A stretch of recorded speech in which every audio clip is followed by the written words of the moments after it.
In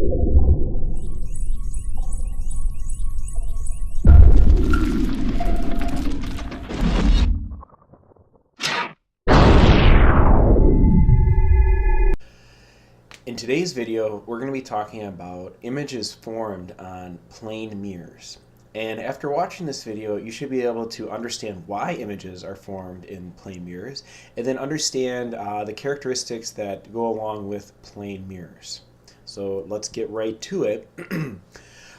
In order to view an object in a mirror, the light from that object has to be along your eyes along your eyes line of sight. Okay, so what does that actually mean? Well, on the right hand side here I have an object, and light is coming off this object in this direction. Okay, so this would be the incident ray. It's traveling towards this black line, which is a mirror.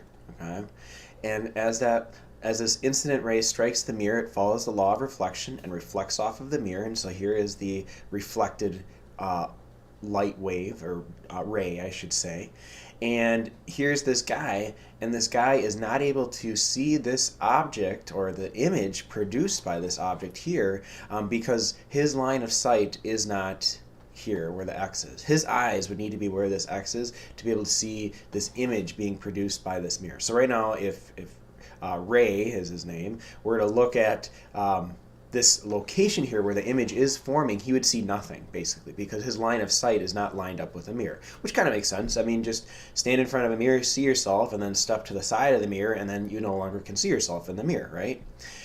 So in order to see an object in a mirror, you must sight at that image, and when you sight at that image, the light will come to your eye along that line of sight. Okay, and it's probably making it more complex than it really needs to be, but basically just keep in mind that if your eyes don't line up with the line of reflection from that object, you're not going to see anything in the mirror. The image location in a mirror is simply a location in space where it seems to every observer that light is diverging from. Okay, so again, we have a picture here where this object is shooting a ray of light, an incident ray, at this mirror, this black line, and the light wave reflects off the mirror according to the law of reflection. And so here is the reflected ray, and it hits Ray's eye, and now he sees an image being produced behind the mirror. Okay, now if I say had another guy here, okay, and this will be hard for me to draw as a straight line, but if another light ray comes off of this object, hits the mirror, reflects off the mirror to basically go in this guy's eye here at point X, we can draw a dotted line back to this object, and that should be a straight line. I just don't have a real straight tool to use to just show that.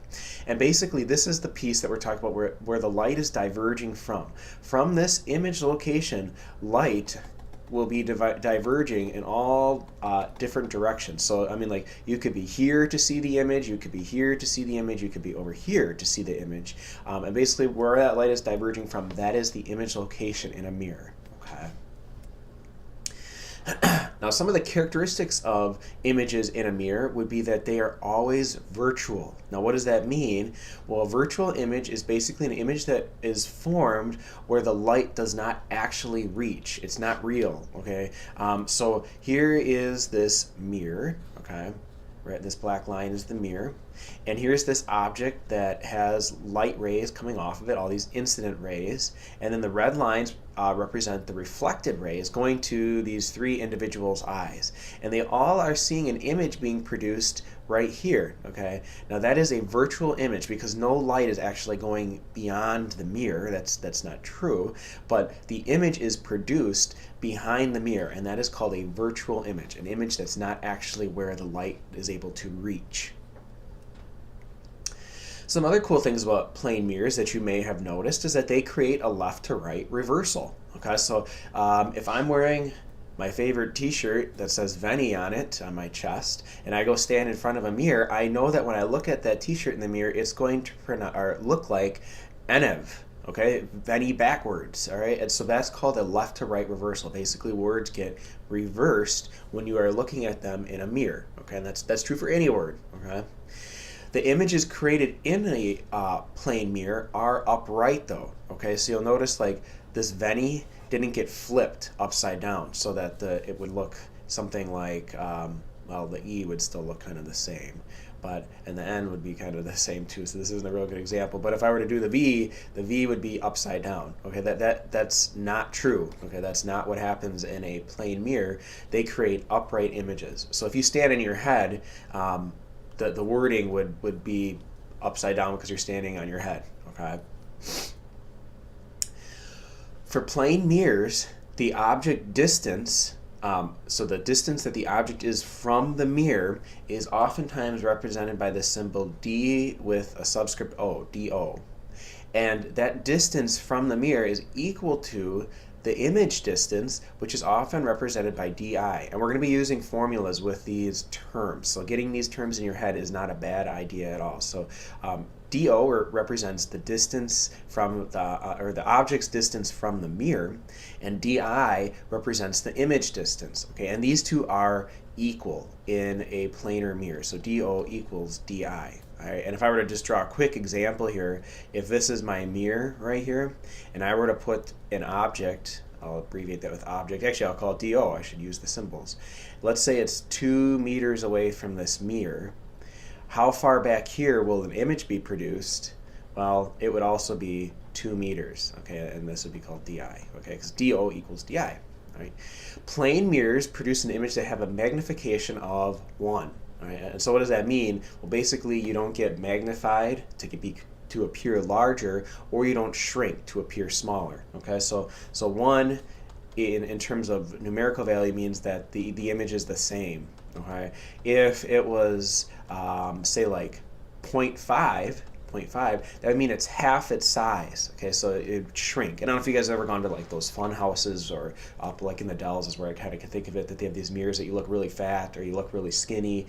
That's magnification. Okay, plane mirrors don't do that. Okay. So just to recap what we talked about, because I just threw a lot of things at you guys, plane mirrors produce images that are the following. So these are kind of important things to either memorize or just kind of keep in the back of your head, because we're going to be talking about other types of mirrors that don't do exactly the same thing. Okay, so images formed by plane mirrors are virtual, they are upright, they create a left to right reversal. Okay, so wording is reversed, and the image is the same distance from the mirror as the object's distance. Okay, so this again is that DO equals DI piece. Okay, and the object is the same, or sorry, the image is the same size as the object. Okay, so that typically is M is what they use for magnification. M equals 1 in plane mirrors. So that takes care of this video. I will see you guys next time.